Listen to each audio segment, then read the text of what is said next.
atrocities against like Ukrainian people. It's mind-blowing. I'm making this video just to show you what's going on here. We can help. We gotta do something, people.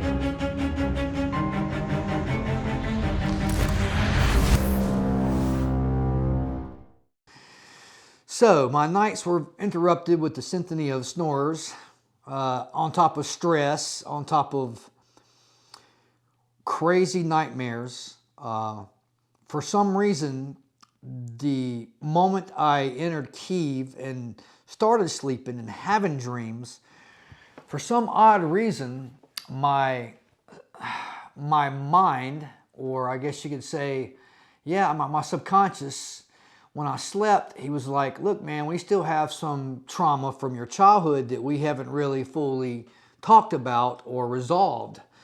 So at night, I was having dreams of childhood trauma, of things I never dealt with when I was a kid, and some experiences I experienced when I was a kid. So yes, not only was I experiencing, I guess you could say, somewhat trauma and, you know, seeing brutality and war and death and loss during the day, but I come home and at night I would dream of childhood trauma, of things that traumatized me as a child. So it was very hard.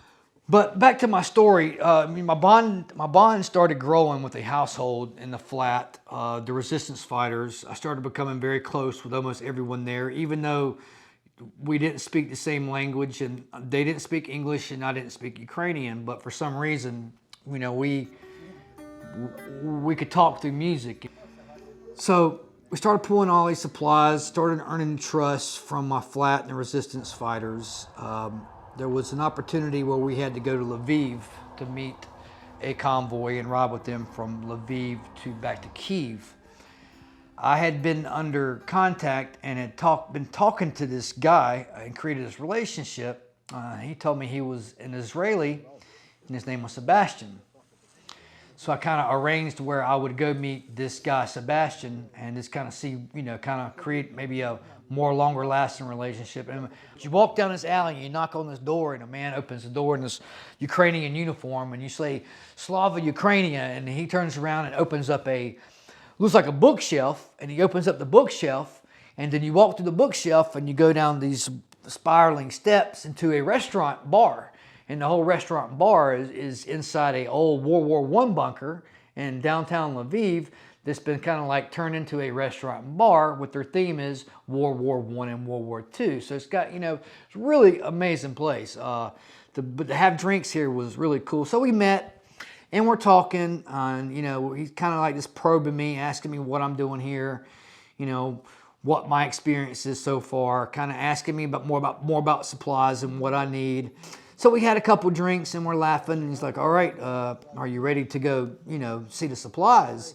I'm like, whoa, okay, sure, you know, no problem. He says, can I see your phone? And I thought he was going to look through my phone, and next thing I know, we're walking up these steps going back out and he's cutting it off. So his black Toyota Corolla is there, and as he's talking, a black Hummer pulls up behind this Toyota Corolla. And two guys get out and the door's open and he kind of like still has my phone. So I'm expecting to kind of follow him into this, you know, black Hummer or whatnot. Well, I'm not sure where my mind went, but next thing I know, I look over and he's getting in the Corolla and they're driving off and he has my phone. Okay, well, let's do this. So I get in the back of the Hummer and they shut the door and we're driving and I can see us leaving Lviv, you know, kind of leaving the city. And in that moment, I really start kind of like panicking, like, what have I got myself into? You know, this doesn't seem normal. So we finally pull into a little industrial area. It's very dark. There's no lights. You can see a light at the end of this one little alley. And we get out and, you know, the way they're walking behind me, man, my heart's like in my stomach. You know, I just can feel it any moment. I'm just going to get a bullet in the back of the head. They knock on the door and the door opens and it's like I stepped straight from like industrial darkness of complex area straight to like a Call of Duty, like select your weapon, like lobby. Like I walk in and like there's literally cases of AK-47s, AK-74s, grenade launchers, rockets, clothing, plates, helmets, camouflage discs. I even thought I seen some javelins over in the corner. And you know, I'm like, whoa, these are not the supplies I'm looking for. You know, these are not the droids you're looking for. And these are not the supplies I need. I mean, I need some medicines and some food. I don't need a javelin, bro. So, you know, long story short, he giggles and laughs and we start talking. He speaks great English, by the way. So, you know, for some crazy reason, once again, I was, you know, taken as a spy or taken as a CIA agent or something. I mean, even Sebastian's like, well, man, I'm going to be honest, you know, it's hard for us to fathom a guy from, you know, the U.S. is by himself embedded with the resistance. We thought you were like really, you know, like a spy or a CIA agent trying to help them out. And man, we wanted to help you out, you know, like, whoa, man, I'm just like a country boy from the woods, man. Like, I'm none of those things. Okay, on that same trip, the next day, before we were going to leave, I had made friends with this group from Portugal. And they went by the name of the Cossacks. Now, the Cossacks, up to this point here, were lots of organizations were questioning these people because they were raising all this money to do these things for animal rescue groups.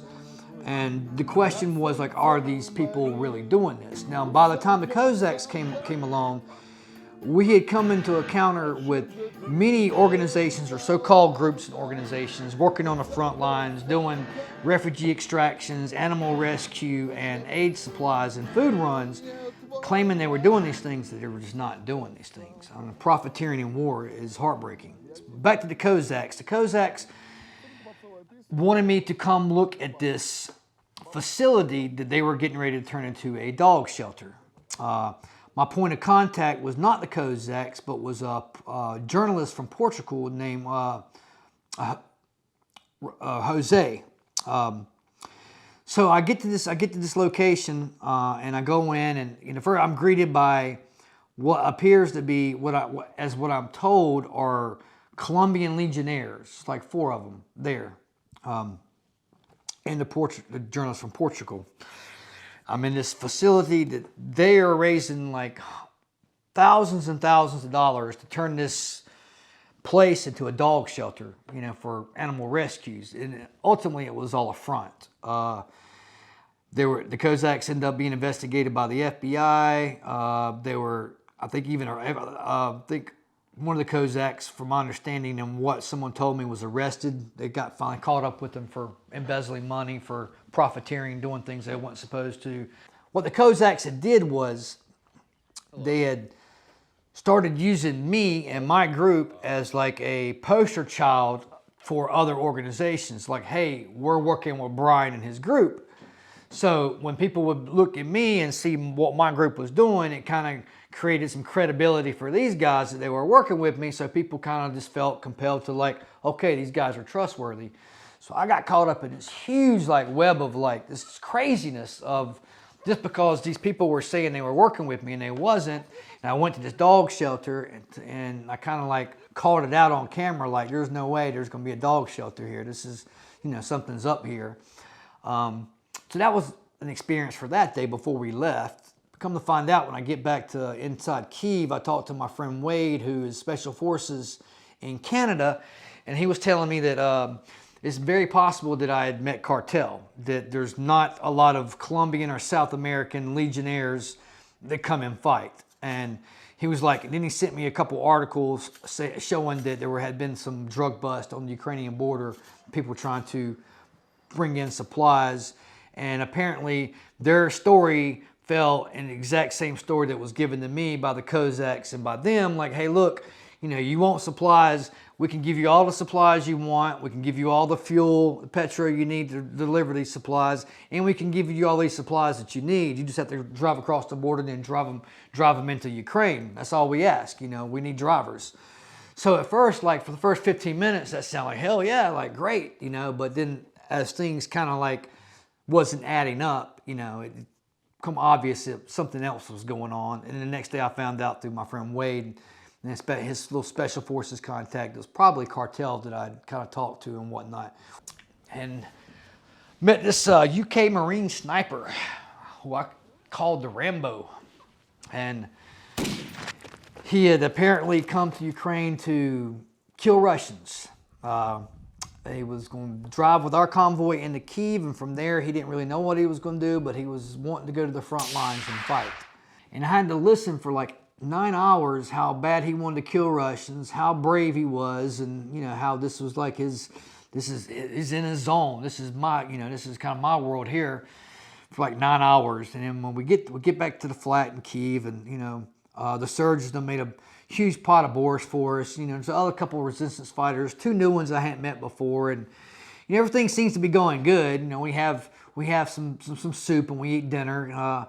You know, and everything's going smooth, and all of a sudden this Marine starts getting these texts from his phone, you know, so he starts like, this is maybe 10 p.m., 10 p.m., curfew's at 9 p.m.,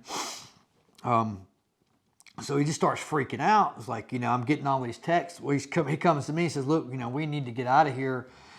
Can you get me out of here? We need to leave. Tomorrow they're getting ready to level Kyiv with nuclear apocalypse, and, you know, they're getting ready to level Kyiv, and tomorrow's going to be like crazy all across Ukraine, especially Kyiv. And I'm like, well, I mean, man, we've been hearing that every day for, you know, about 3 weeks now. Just relax, bro. We're all good. For me to try to have to talk to this apparently Marine sniper that's seen wartime to calm down, you know, that was super strange for me. And I'm gonna be honest, that night with him, that was probably the most like closest I came to my time in Ukraine is having a panic attack and freaking out, because that's how his energy was really affecting me and everybody in the household. And it was just very odd. I didn't really ever know if this guy really was what he said he was, you know, or just someone who likes Call of Duty and, you know, decided, hey, you know what, I'm gonna gear up and go to a war zone, and you know, no one knows me. Maybe I can fake my way with a gun, and I don't know. It was my mind on what he was and where he come from, and you know, his intentions were like just all over the place. So we had an escaped cat get out through a window right here. He's on the roof. I am about to go out there and try to get this cat. So, here we go.